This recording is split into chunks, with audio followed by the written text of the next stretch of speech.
We are moving into Season 5 of Glory Hunter Asia. And in Season 4, we completed South Korea. We've won the league, we've won the Korean FA Cup, but can we win the Champions League with this team? At this point in time, at the end of Season 4, there really aren't any job opportunities available.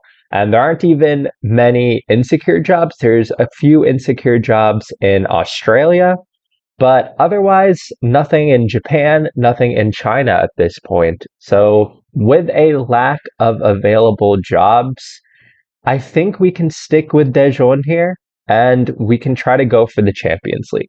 I really feel like this squad is strong enough to make a run in the Champions League. And again, we're going to be going up against Saudi Arabian clubs and clubs from Iraq and Qatar. We need as many opportunities as we can to try and win the Champions League. So I think when you're with a club that's this good and has a real shot at it, I've got to go for it. Currently in the league phase, we've already qualified for the round of 16. So we're comfortable knowing that we're through past the league phase in the Champions League. So I think at the very least, we go one more season. We'll see if we can make a run at the Champions League for one more season. And if we don't get it in Season 5, then we'll go back to the job center. We'll look at potential jobs and we'll see what we can go to. But we go one more season. We're only in Season 5 at this point in time. So we have a season, we can go for the Champions League, and we can see what we can do. We also have some serious cash to spend for this transfer window. We've got a nice wage budget, but more importantly, £3.3 million to spend. That is going to allow us to improve this squad massively. And with that in mind, I'm going to play through the transfer window. We're going to try to improve this squad so that we can challenge for the Champions League Elite. We've only made it to the quarterfinals so far. Let's see if we can make a run at winning the competition, and hopefully we can get this done in Season 5. So I'm going to move forward, and I'll see you all at the end of our transfer business. All right, our transfer business is concluded, and we have spent £7.75 million bringing players in. But it's been an interesting transfer window because we've also sold £6.25 million worth of players. Let's start with the sales. Our biggest sale, and honestly, I was devastated to lose him, is Alfredo Morelos. The player we brought in last time out, he was crucial in our FA Cup win, and honestly, a brilliant forward. But I have sold him to Al Fatah in Saudi Arabia. And as you guys can see, he's making a much, much bigger wage budget now. We just couldn't compete with the wages. He handed in a transfer request and wanted to go. We've sold him for £3.6 million, which was good money to bring in. But I was sad to see him go. To the same club, we've sold Victor Bobson, who was one of our star players, but I just think over time, he was less and less important to our team, especially with that pace of 10. He wasn't physically good enough, so he's a player who I think we've been able to improve upon. But again, a healthy £1.6 million we've brought him in for. One of the players who was crucial to us winning the league for the first time was João Pedro, a player who scored 29 goals for us, 24 goals for us. But we've gotten rid of him. He's gone to Japan, £375,000 worth of money brought in. And the last big player we've sold is Raniel. I don't think he made the impact that I was really looking for him to make. We've sold him to China, to the Songzhou Mighty Lions. And we got a cool £180,000 for him. We made a bit of a loss, but overall, I'm not too mad about that because these sales have allowed us to bring in some very good players. Our biggest signing was for £3 million, Kwon Hyuk-kyu, the South Korean. We signed him from Celtic for £3 million. And you're probably looking at this thinking, this isn't a £3 million player. But he fills a position. He's just as good as Victor Bobson. I think potentially even better physically. He fills that deep line playmaker position that was left behind from Victor Bobson.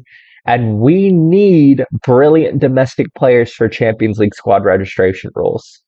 We've got a really good one here. We've also brought in Song Bin Kyu And I think this is a really good signing because we're bringing him back from Japan, 2.8 million pounds. But again, another really solid South Korean player in his prime who can play in the wide positions. He can play in both wide positions and up top.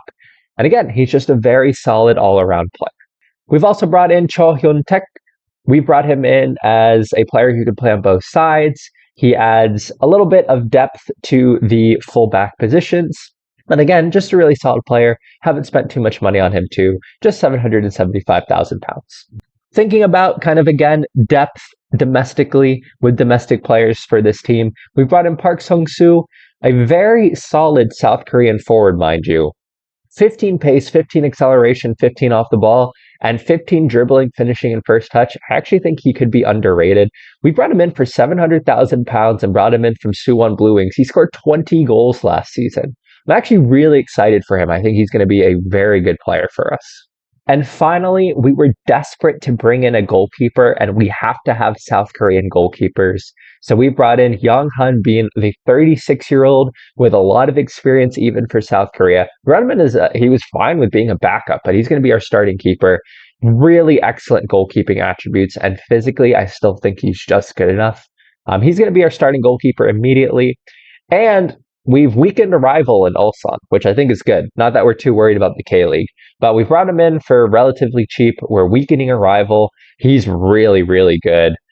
Hopefully he can solve our goalkeeping problems and help us to go for the Champions League. But the true stars of this team are the 5 foreign players we've brought in. I mentioned before, I think we need our foreign players to be the best players in the squad. We didn't have that before. We have that now. Sufanat Muenta comes in, the Thai player, who helps us with squad registration as well because he's also an Asian player. But he comes in as a really, really good forward. Maybe not as good. I don't think he's as good as Alfredo Morelos. But he is a player who can lead the line for a Champions League elite winning club. Excellent Holy Trinity, good off the ball, and just a little bit better physical attributes compared to the South Korean player we saw earlier. But them two are going to be really good. He was playing in the J-League, getting goals in the J-League. Hopefully he will come in and help us to be a Champions League winning side. But the stars are still to come, and Yerson Mosquera here is a star.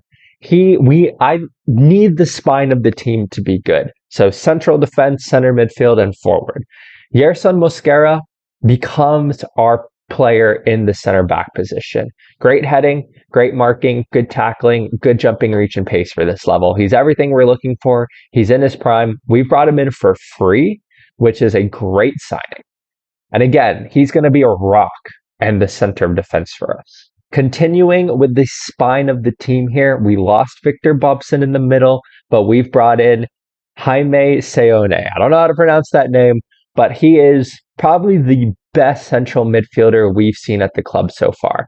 He's coming in, actually he's Spanish, but he's coming in from Mexico. Again, we've signed him for free. Undoubtedly, he's one of the best players in the team already. You can see we've got him as a star player.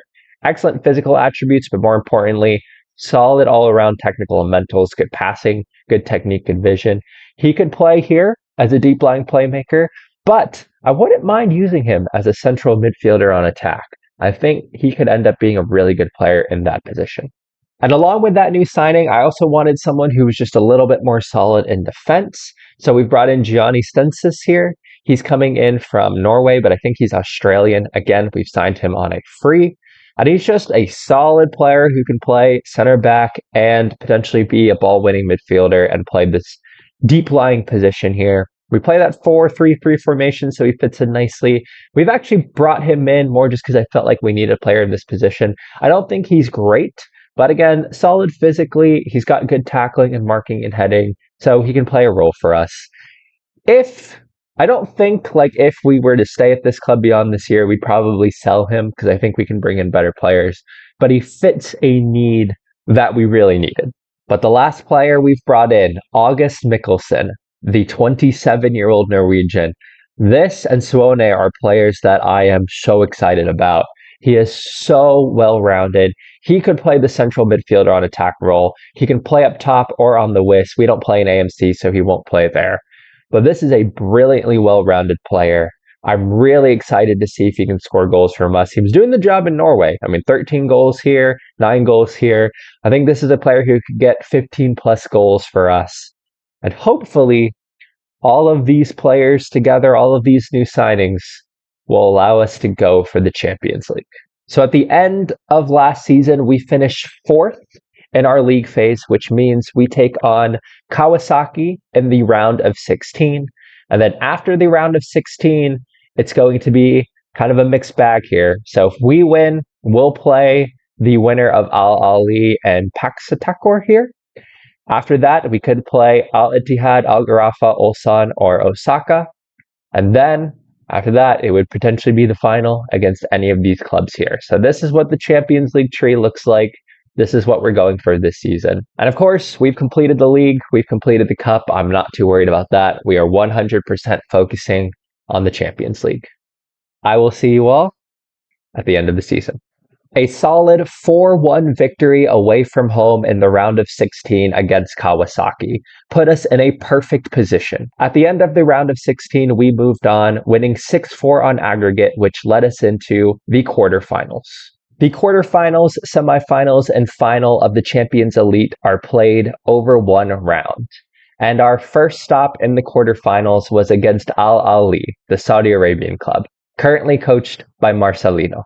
Al Ahly has some incredible players, led by Joshua Kimmich, Arneo Tenas, Andre Anguissa, Ivan Toney, John Stones, and Raheem Sterling. Late in the first half, we had our first opportunity of the match, taking the ball down the right-hand side. The ball was played in through to Muenta, one-on-one with the keeper. He found the back of the net.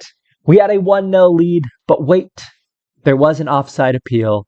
But after checking VAR, the goal was given and we led 1-0. We now moved into the second half, where a throw-in on the left-hand side found its way to August Mikkelsen, and suddenly, in the Champions League Elite quarterfinals, we led 2-0. But Al Ahly were not going to go away without a fight, and they started to get a foothold into the match. As the ball was swung around, they had more possession and were beginning to dominate the second half. The ball came through here, but fortunately, Hanbin makes a save. The chances for Al Ahly continued to come. Down the right-hand side, Sterling to Toney, but another great save from Hanbin. But on the ensuing corner, set-piece specialist Kimmich sent it to the back post, and John Stones fired the header home. Suddenly, it was 2-1 with 20 minutes remaining. The end of the match was nervy. But fortunately, we got into extra time, where we fired a header home, giving us a 3-1 lead with less than a minute left, and we were through to the next round. In the semifinals, we were now up against an Al Ittihad side that still had some of the world's best players. Aymeric Laporte, Pau Torres, Andreas Christensen, Predrag Rashkovic, and Hassam Aouar. But the creme de la creme was a 32-year-old Leroy Sané who still looked like one of the world's best players. The first opportunity of the match came within 10 minutes as we were fouled, and the referee signaled for a penalty. Within 10 minutes, we had a penalty. But as VAR reviewed the footage, the penalty was not given. But just 1 minute later, we were looking to mount an attack.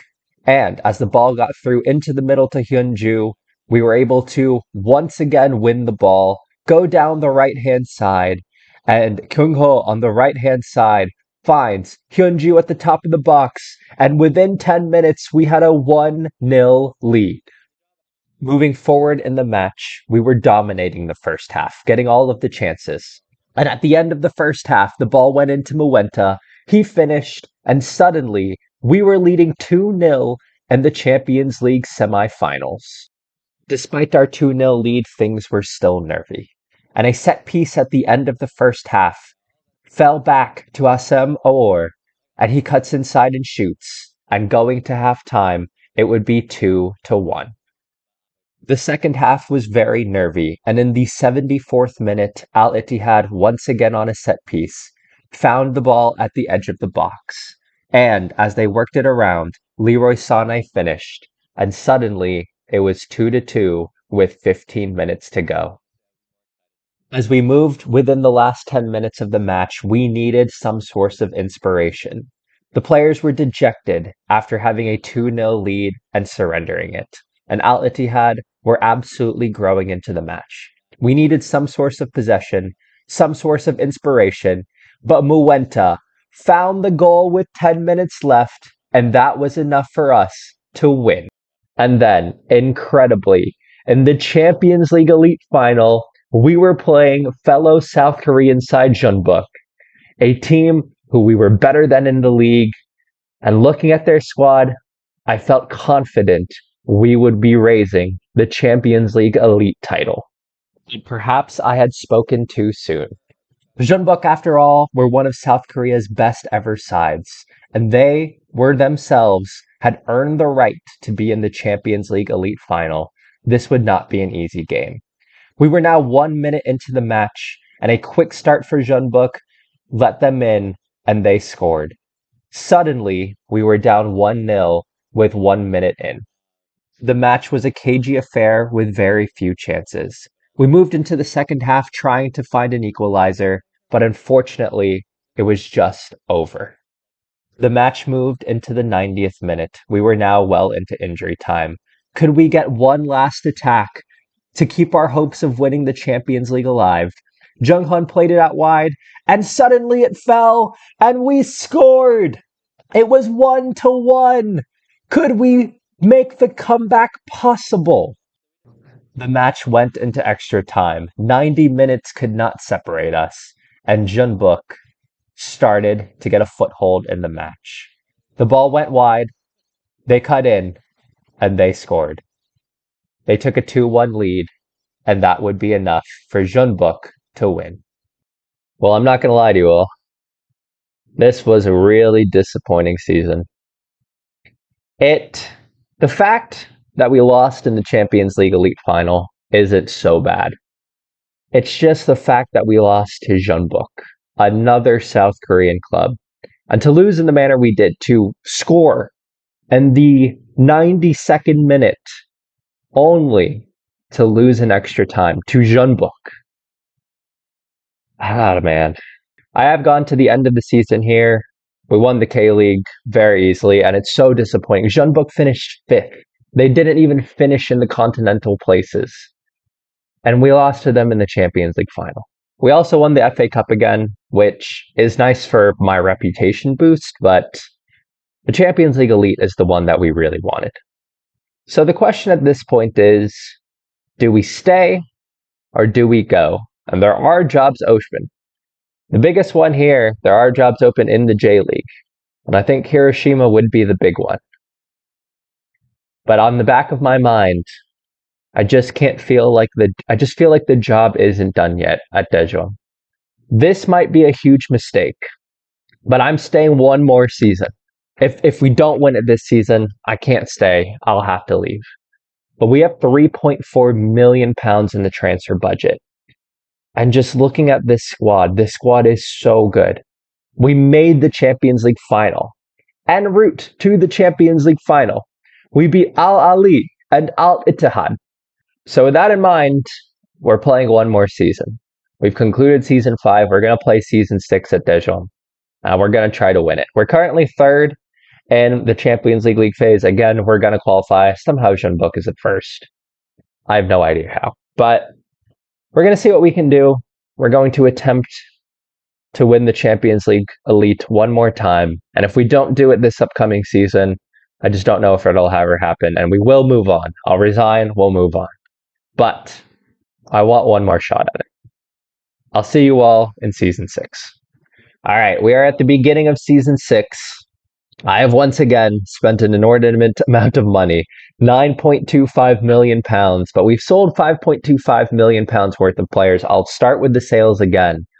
But I'm going to start off. If this team does not win the Champions League Elite, I don't know if I'm ever going to win it. So we've made some huge sales, the biggest of which, August Mikkelsen. We signed him last season, but we've sold him to Al Riyadh in Saudi Arabia. We've sold him for a cool £2.5 million.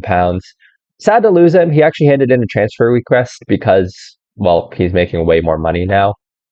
but I think we've made some transfers that make this not so bad. We've also sold Hwang Young-jun to Ulsan. He was a player that came up through our academy. We got £950,000 for him. I just felt like it was worth it. I mentioned last season that if we stayed another season, I thought we'd get rid of Gianni Stensness. It was time to get rid of him. He's really maybe not that greatest foreign player we could have brought in, but we got £800,000 for him. I think it was a good sale. And finally, Ramadan Sobhi, at one point the best player in our squad. He's 32 years old now. It was time to let him go. We got, again, £245,000 for him. We brought him in for free, so he represented pure profit. But at this point, we've brought in much better players, and it was time to let go of Sobhi. In his place, we have made some incredible signings, but I'm going to start with the domestic players we've brought in, because again, we need domestic depth. We brought him a lot of them. Kim Joo-chan here, a really solid South Korean winger. We've brought him in from Ulsan. We paid £3 million for him. Again, a player that brings in some great depth for us. We've also brought in Kim Joo-young, a regen forward. He was just one of the best in the league. He scored 18 goals last season, so I wanted to bring him in. Another player with the exact same name, we've brought him in from Seoul for £1.6 million. I wanted to have some depth in the center of midfield, so he helps us out a lot there. Lee Jae-woo is another player we've brought in for $1.1 million from Daegu.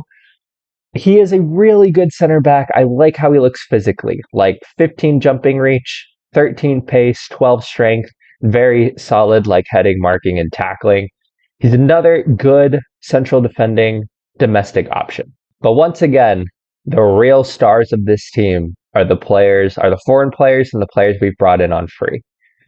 We brought in Hwang Hee-chan, who is a player who's currently playing for Wolves in real life, but the 33-year-old South Korean brings in loads of experience. I don't think he's the best player in our squad, but he can play all across the front line. He brings in a lot of experience. He has a really good personality. And now we're getting into the really special players, starting off with Imran Louza, who we have made huge strides in the center of midfield.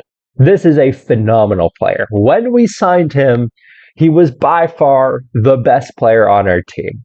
But then, after we signed him, we brought in Oscar Zambrano. The 24-year-old Ecuadorian is legitimately like he should be playing in Europe. What a player. 17 pace, 16 acceleration, 17 agility, 17 first touch, 16 long shots. This is an incredible central midfielder on attack. And we've brought him in on a free. And then it gets even better. Brian Aguirre, the 26-year-old Argentinian. What a player. He is the best player in our squad. He's going to play out on the left. He is the direct replacement to Ramadan Sobhi. 14 pace, great acceleration and agility, but 18 dribbling, 14 crossing, 14 finishing. What a brilliant player. But then, finally, it gets even better because the most recent signing, Christian Machuca, the 19-year-old Colombian, a legitimate wonder kid. He was actually wanted when we signed him by some of Europe's biggest clubs, Man United, Man City, PSG. And we have somehow managed to bring him in. 16 pace, acceleration, agility, balance, a holy trinity that is absolutely brilliant. Decisions 15 off the ball, 14. At just 19 years old, he is going to lead our line. And all of a sudden, we have a really special team. At the moment, this is what our best 11 looks like, and it is genuinely a special team. We still have our defense here. Mosquera is still leading the line in defense, but just our front five now is special. Machuca, Aguirre, we have Jung-hoon. If you guys don't remember Jung-hoon, a very, very solid South Korean winger, only 20 years old. Louza, Zambrano, and Hyuk-kyu here. We have a team that I really feel like can win the Champions League. I am coming back a little bit later because it took me a while to conclude our transfer business. But in the Champions League Elite so far, we'll go to the league phase here. We go to the East. We finished second in the league phase. Very solid. So that meant that we played Ulsan here. Again, our fellow South Korean side. We've signed a lot of players from. And the first away leg, we've won 2-1 here. So we'll see if we can continue on this trend. This is a big season. If we don't win this year, I have to leave and continue on with the Glory Hunter Challenge. So hopefully we can get things done. Going into the second leg, we defeated Ulsan 3-2 at home, which led us to win 5-3 on aggregate, taking us into the quarterfinals.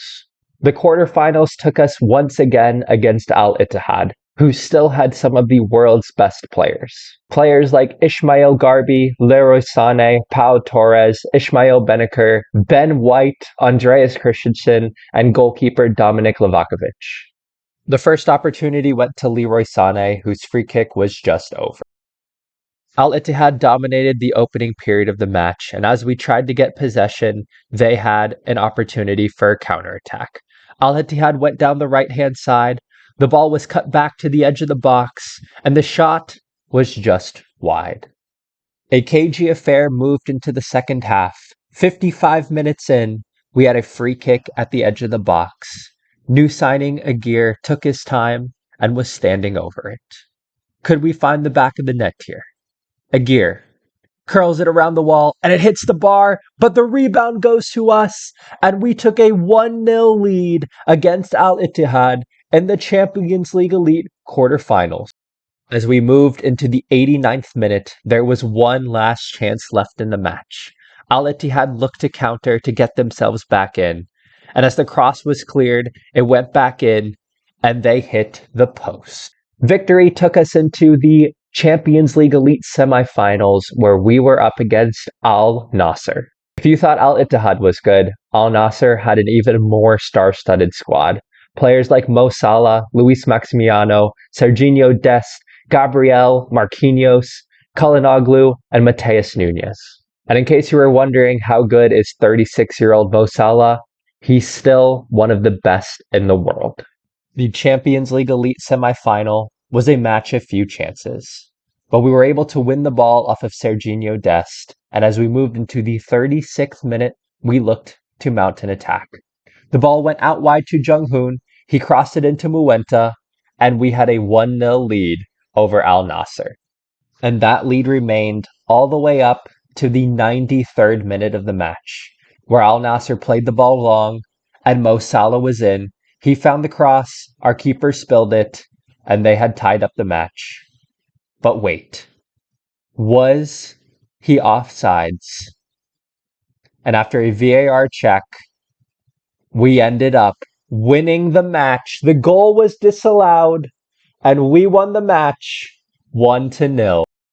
And that victory took us to the Champions League Elite Final once again, where we were up against United Arab Emirates side Al Ain. Al Ain had perhaps less recognizable names in their squad, but they were still just as good as anyone we had come up against. Their star player was Matthias Palacios, the 26-year-old Argentinian with excellent technical attributes, and he was the player that we would likely need to stop in the Champions League Elite Final. And just like that, the Champions League Elite Final was underway. Could we redeem ourselves after the disappointment of last season? That was the goal. We looked to make a fast start from the kickoff, Jung-hoon going in, but it was well cleared. But a great tackle allowed us to stay on the front foot. We prompted and probed for possession, and then this ball right here. A great ball in, Machuca was in, and he scored, and we had a 1-0 lead less than 1 minute into the final. And just 2 minutes later, we were back on the attack. We were looking to amend all of our disappointment from last season. Jung-hoon going around the right-hand side. He was able to cut the ball back to Loza, and a brilliant ball in fell to Machuca once again, and a double led us to lead 2-0 in the Champions League Elite Final. The offsides was just a formality. We were winning 2-0.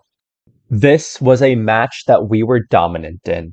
As we moved to the end of the first half, another ball into Jung-hoon allowed him to get around the outside. Machuca hit the post, but we got the rebound, and we were winning 3-0 and on our way to a Champions League Elite trophy. All we needed to do in the second half was keep things simple and make sure we didn't make a mistake. As we moved in possession, a poor pass allowed Al Ain to prompt a counterattack. They played the ball long, We missed the header, and a brilliant chipped finish made it 3-1, and they were back in the match. Just 2 minutes later, we were looking to build an attack and restore our 3-goal advantage. As the ball went down the right-hand side, we looked to switch the point of attack. Aguirre was in, he took the shot, and he scored, and it was 4-1, and we were well on our way.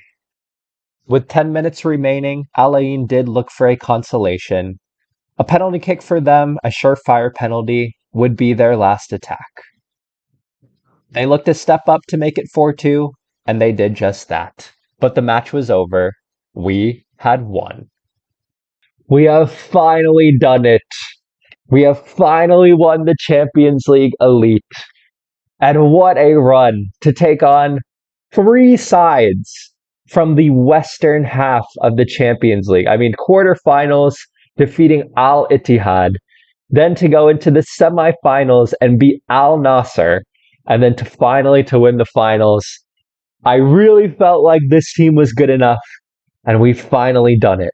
And at this point, I am back in the beginning of May, just after the Champions League Elite final, because there are job openings.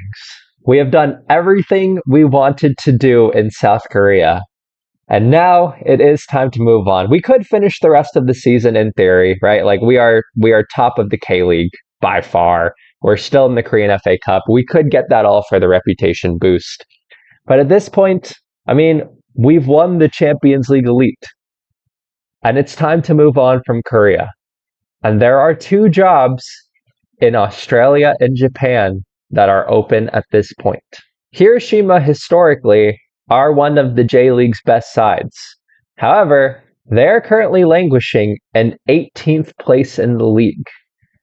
But at an early point of the season, and with the J-League having such a high competition reputation, it could be worth going for that.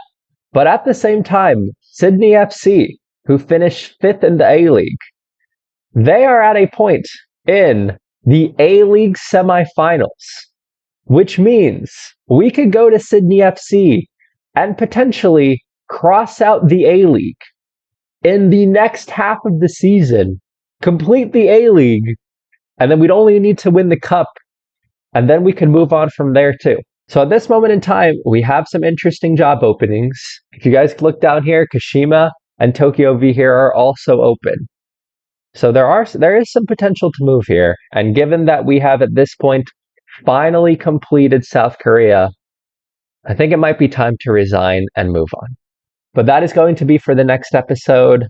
Let's add the big one to our trophy cabinet. In Season 4, we completed South Korea. And although it took 2 more seasons, we can finally add the Champions League Elite to our trophy cabinet. Now, we need to look at Australia, China, or Japan, and of course, we still have the difficult task of winning the Champions League Two. We'll see what Season 7 has in store for us.